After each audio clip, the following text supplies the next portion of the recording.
It's being widely reported that Donald Trump has ordered the military to stand down and not retaliate against Iran for them shooting down a U.S. drone. For some reason, there are people who are mad at the president. Some of these people are actually saying that Trump should have killed 150 people in retaliation for an unmanned drone being shot down. Now, I understand the unmanned drone is very expensive, but I'm going to have to agree with the president on this one. It's a really weird situation. In fact, there was a tweet from Cenk Uygur of the Young Turks saying if Trump keeps us out of war with Iran, he will be a better president than George W. Bush. I'd have to agree. But why then do we see conservatives, people on CNN arguing that Trump is being weak and ineffective? The crazy and sad truth is that we are on the precipice of World War III. And that's not just my opinion. Foreign leaders are saying missteps in conflict with Iran could create a world war. You're going to be going up against Iran's allies, and then you're going to rope in the allies of allies, and there we go. It's not something we want to do. Now listen, you guys know, you watch my content, I'm a pretty anti-war person. In fact, my biggest criticisms of Trump have been foreign policy weapons deal with Saudi Arabia, just blocked by the US government, drone strikes, same thing Obama was doing, I know. So I'm very, very happy to hear, personally, in my opinion, that Trump has said we're not going to do this. Good news. But war is a sad reality. And the truth is, sometimes war happens, and there is nothing you can do to stop it. So today, let's take a look at some of the latest news having to do with what's causing the escalation, and yes, the very real possibility of, I know it's crazy to say, but a World War III. Now, people have brought up the potentials in the past. But we have had in increasing tensions with Russia. We now have escalating tensions with Iran. And yes, any conflict between the two will likely rope in other countries and not be good. Iran is not the same as Iraq and Afghanistan. That was a mistake. Iran is a large, developed nation. It is not the same. Now, here's the first story I want to highlight from the Associated Press. Iranian hackers wage cyber campaign amid tensions with U.S. I highlight this because even though Trump ordered the stand down, conflict rages on. Most people can't see what's happening behind closed doors, especially behind monitor screens. So according to the Associated Press, Iran is actually targeting U.S. infrastructure. What's scary is war is likely already happening to some degree. Cyber attacks happen all day and night, cyber espionage. It's entirely possible that Iran is targeting U.S. infrastructure. In fact, what may actually be more worrisome is that although I've criticized Rachel Maddow for talking about Russia shutting off the heat in the winter, it's a real possibility that we have basically a Mexican standoff where the U.S. has access to critical infrastructure from Russia. Iran's got the U.S. has got Iran. And potentially, when war breaks out, it's not going to be nuclear warheads that wipe out civilization, but simply executing code which could cripple critical infrastructure and destabilize the global economy. So even though Trump has ordered a stand down, we're still seeing very real conflict. So let's read a little bit about this, and then we'll move on to some other stories I have.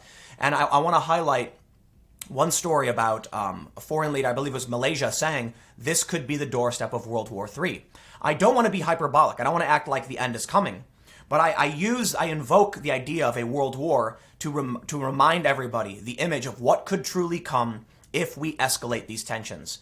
Surprisingly, I find myself on the side of the president in this regard with him standing down, but certainly not his advisors, and certainly not the pundits on CNN or elsewhere saying Trump is being weak because of this. In fact, he's probably being very smart.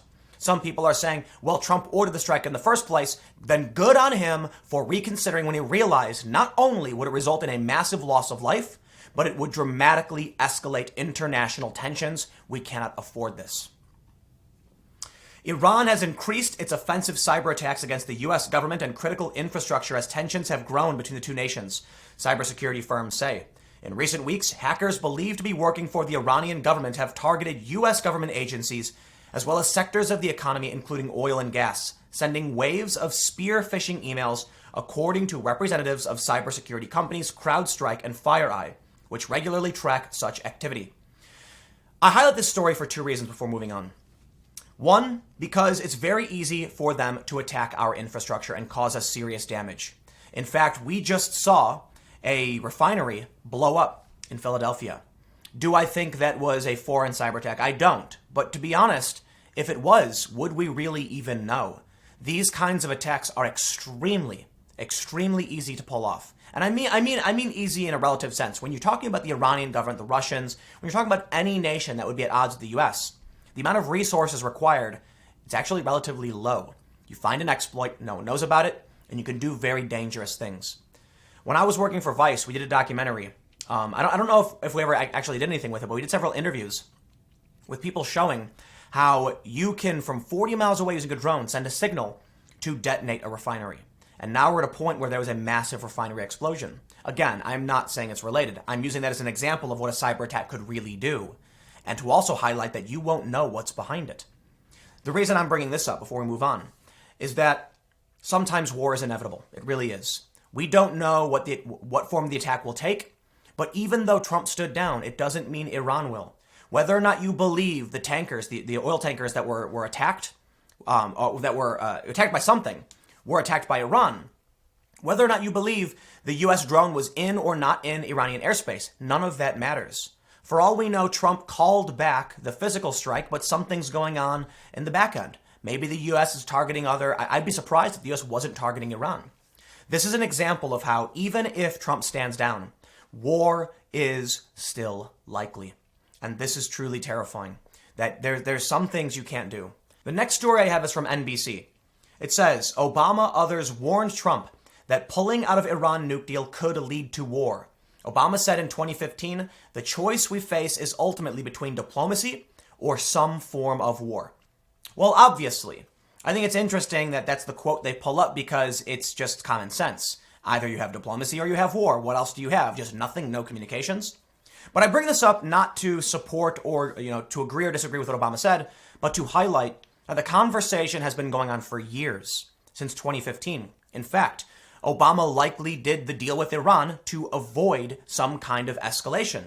But here we are. The escalation may very well be inevitable because you have conflicting powers that want to fight. But let's move on. From USA Today, they say, Trump, I don't want to go to war with Iran. And Trump has said this in the past. He said, you've got the military-industrial complex that wants to escalate tensions. But even if Trump wants something, doesn't mean that the dominoes can be stopped at this point. I highlight this because it feels like dominoes are starting to fall over. And with the tanker attacks, with the drone, and now cyber attacks, it feels like it doesn't matter what Trump wants. Trump called off the strike, good for him. But he's not going to call off other intense actions. So I want to read this, and then I want to tell you, I want to give you a hypothetical scenario to explain war to people who don't understand. From USA Today, they say, President Donald Trump said Friday he does not want to go to war with Iran, but warned there will be obliteration like you've never seen before if a conflict does arise. I'm not looking to do that, he said of going to war during an excerpt of an interview with NBC's Chuck Todd for Meet the Press. In the same sit-down, the president also said he's willing to talk with Iran without any preconditions. The president's comments come the same day he announced that he abruptly canceled an attack on Iran after it shot down a U.S. drone on Thursday.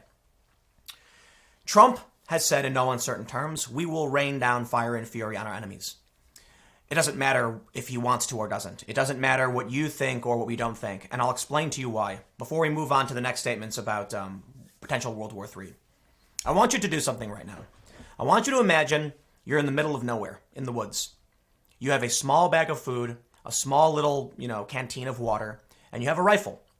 You don't know where the nearest city is. You don't know how you'll find food. You have no shelter. You're walking through the woods and you're looking to survive, maybe set up camp. When all of a sudden, about 100 yards in front of you, someone carrying the same canteen, the same bag, which may have food in it, and a gun, sees you. You see each other at the same time. What do you do? I ask this question to people when I talk to them about conflict and war. Because it's interesting when people say things like, oh, I'd go and shake their hand or I'd wave. Because that shows you where their assumptions lie. What if that person doesn't speak English? What if that person sees that gun and thinks you're a threat? What if that person doesn't have food, they're starving, and they want yours? What if that person knows there is no food nearby and the only thing they can do is take your food and water? You don't know, they don't know, and you don't know what either does, what they want, so what do? Well, if you're scared and you want to protect yourself, you might draw your weapon. You might put your weapon close to your gun. You might put your hand close to your weapon. Imagine you then take your rifle off your back because you don't know what this person wants. Well, this person just saw you go for your weapon, so now they freak out. They draw their weapon. Now you see them pulling their weapon, so you aim your weapon. They see you aiming, they aim back, and now you're shooting at each other. War can be as simple and as quick as that. So it's possible you see someone and you lay your weapon down and you put your hands up and you put your trust that they won't kill you. But how do you know? Is it worth the risk? This is a serious challenge when it comes to any circumstance, but scale that up to a population of millions. Iran doesn't know what the US wants, nor does it trust the US. Trump probably just wants peace.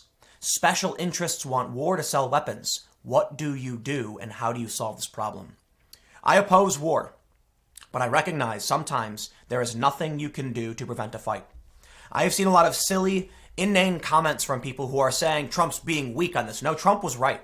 Trump was absolutely right to back off when he had the opportunity to do so, because de-escalation is always the best choice.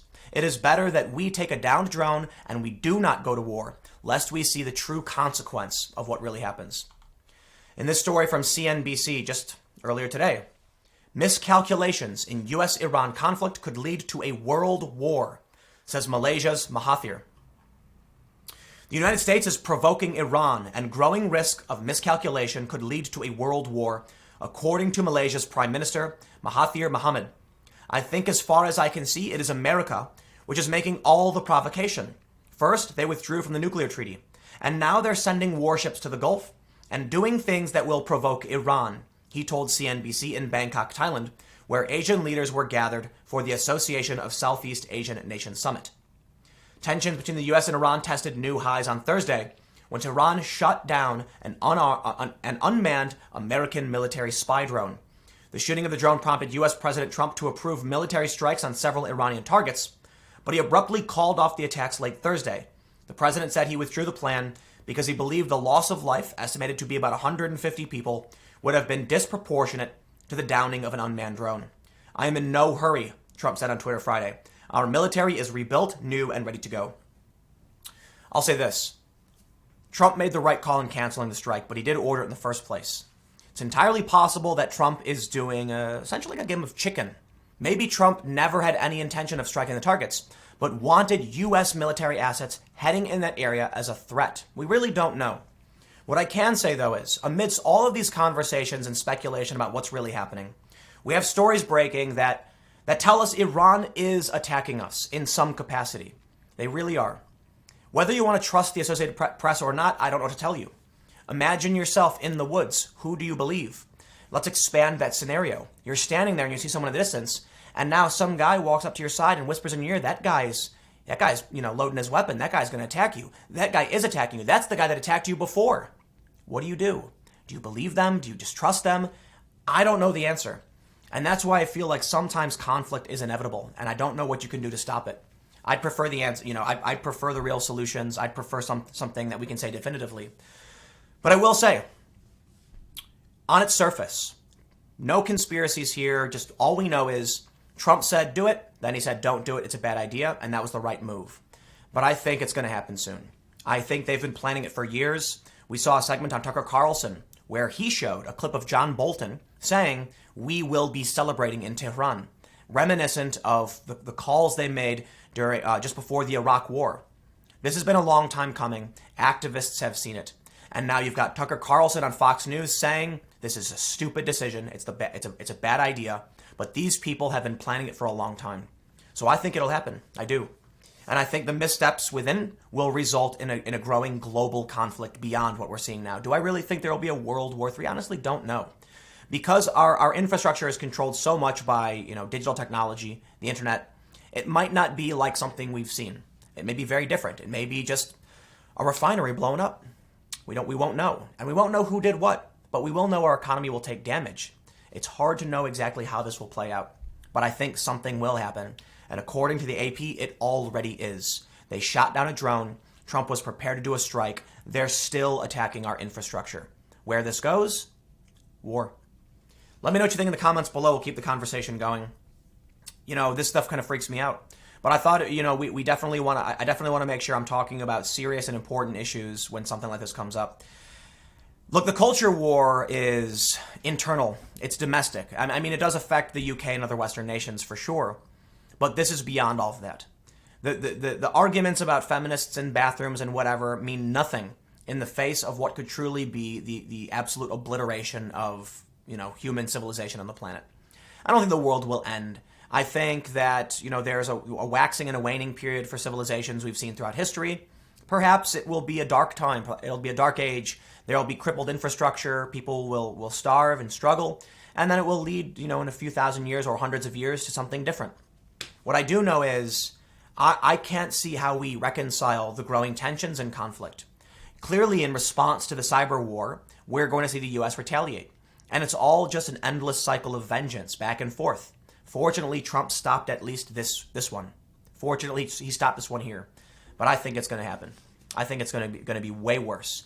So we can talk about the potential for a civil war in the U.S., but what we're seeing now, I think, is much more worrisome. In fact, maybe they'll both happen. I don't know. Comment below. Let me know what you think. We'll keep the conversation going.